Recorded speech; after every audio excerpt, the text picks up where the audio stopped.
Hello, Hastings. Welcome to another Tales of Love. My name is Tom Wright, and I'm here with Jim and Ginny Vandervest. Thank you guys for having us here. You're welcome. And thank you for sharing your tales of love. We hear you have some tales. We were referred to you by Lori Thrush at the Senior Center. Heard you guys are one of the popular couples down there, fun couples. So we're very eager to get to know you guys and hear all the stories. So let's start with, well, first of all, I want to introduce you a little bit more.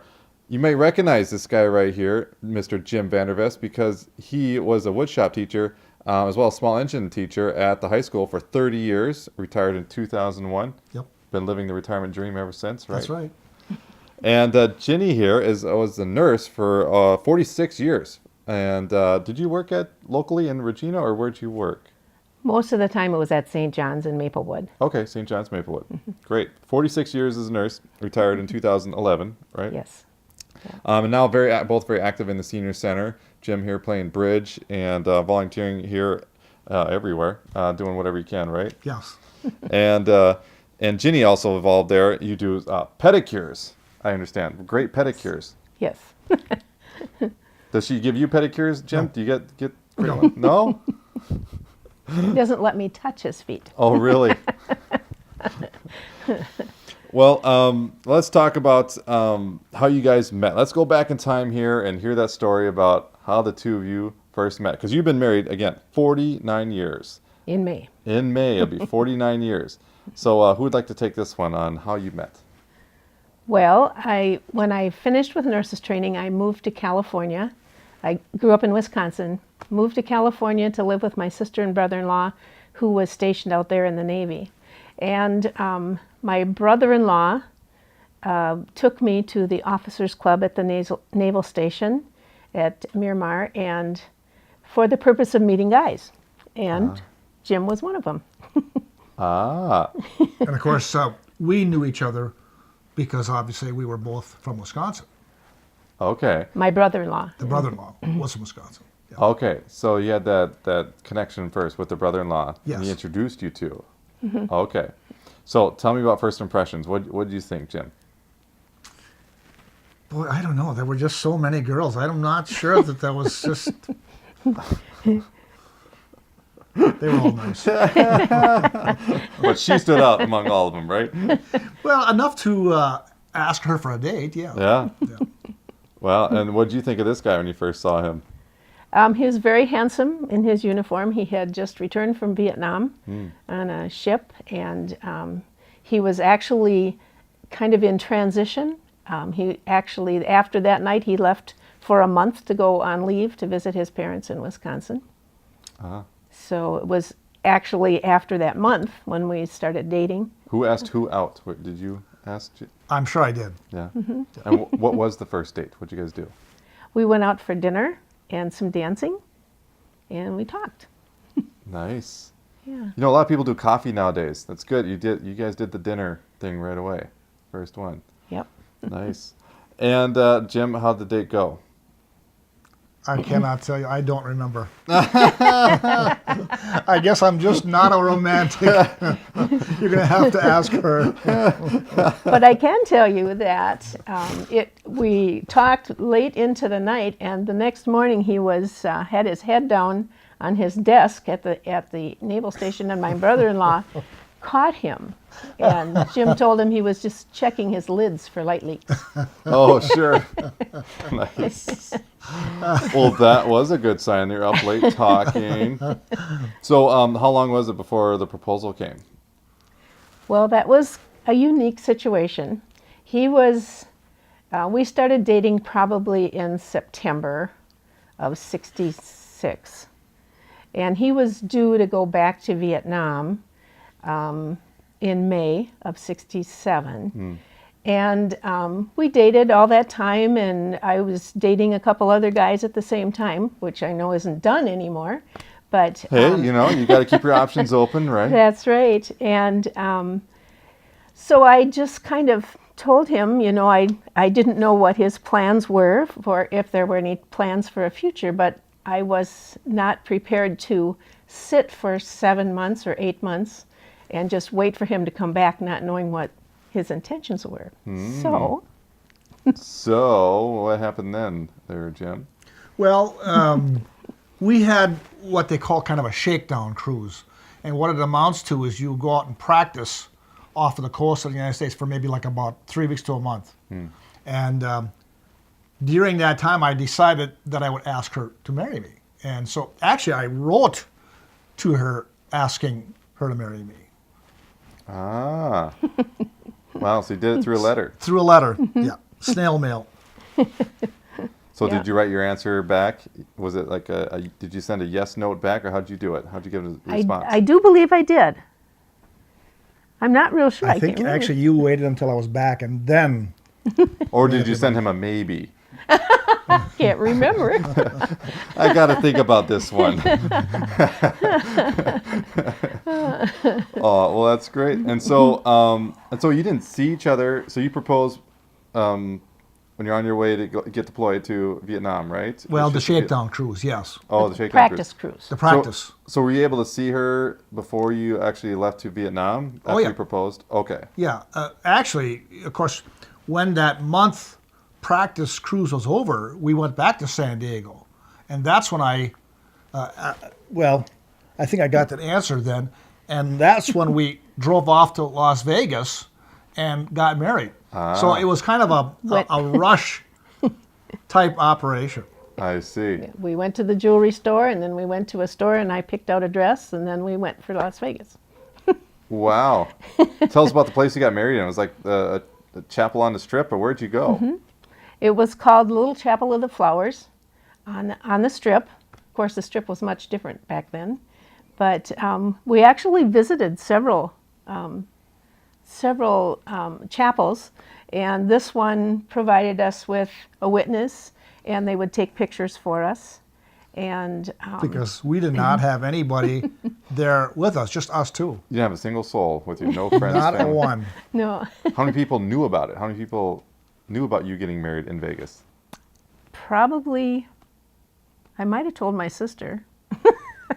Oh, really? I had lived with them for a while, but then I moved into my own apartment, and I really don't know if I told Helen before we left. Nobody on my side of the family knew. Really? Why? Why didn't you tell him? You just went for it, huh? Yep, We just did, that's yeah. pretty much it. And then after we got married, we did call his parents, And, and what your did, mother said, What did they say? My mother said, don't bring her home if she's not Catholic. Oh, really? And were you Catholic? no, Oh, no. And my mother said, my dad was gone died when I was in high school, but my mother said, well, I think you're very foolish. oh, So we had a universal blessing. yes, you did.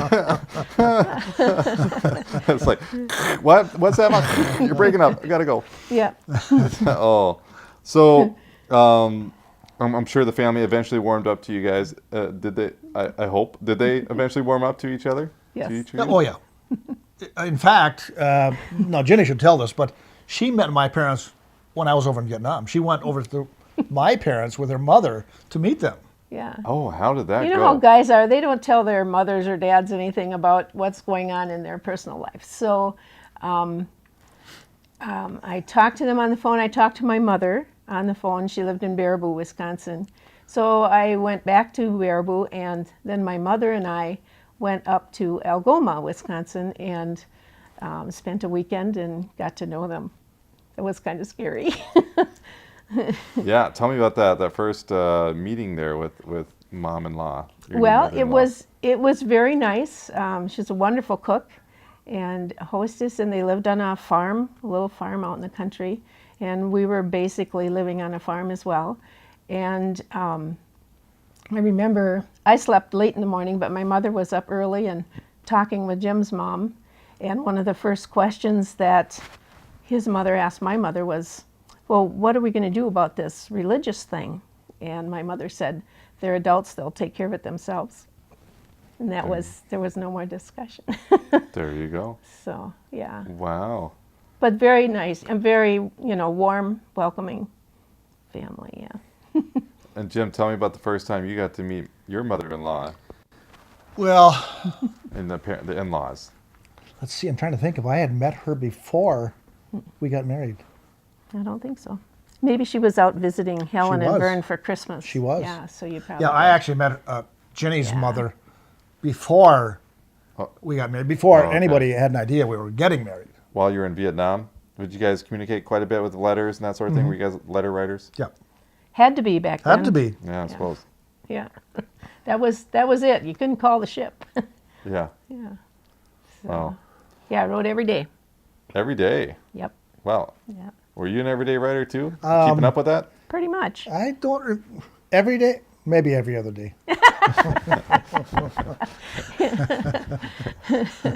But when he had to stay on the ship, he was the junior officer in his detachment, so he had to stay on the ship to come back with the ship.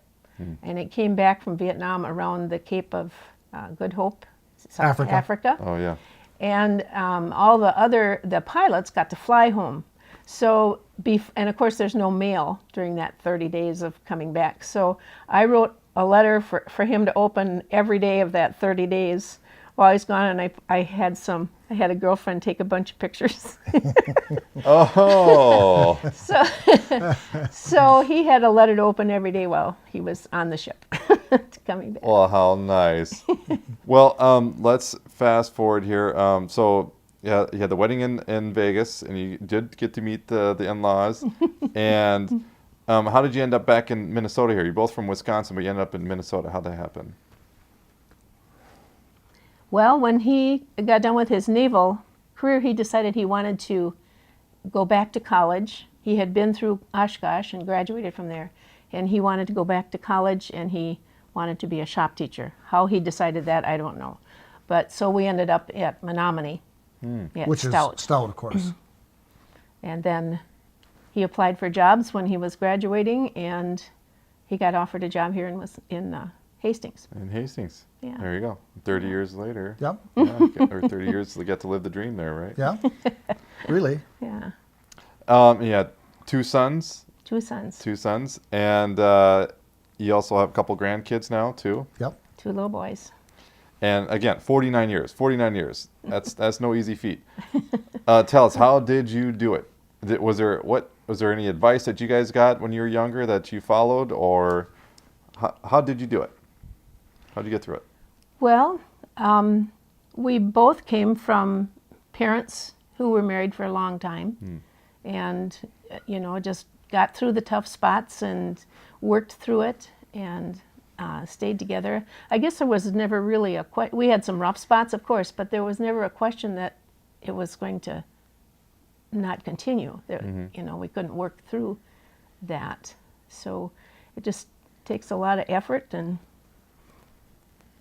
what tips would you give a young newlywed couple on a long-lasting marriage? What would you say to them? Well, I think it's important to communicate, talk to each other, and I also think it's very important to accept the other person's individuality and what they like to do, so that you can do things separately as well as together. We have always done that. I have my interests, he have his interests, and then we have our interests. So it kind of works out. And I guess I would say have some patience, because I hear of so many couples today that they're married, boom, a year later they're divorced. Jesus, after 1 year, the honeymoon's not even over, Yeah, yeah, or shouldn't be. yeah. That's good. That's good. Well, thank you both very much for sharing your tales of love for us and for Hastings here. That was great. And thank you for joining us in this Tales of Love, again with Jim and Ginny Vandervest. We'll see you next time.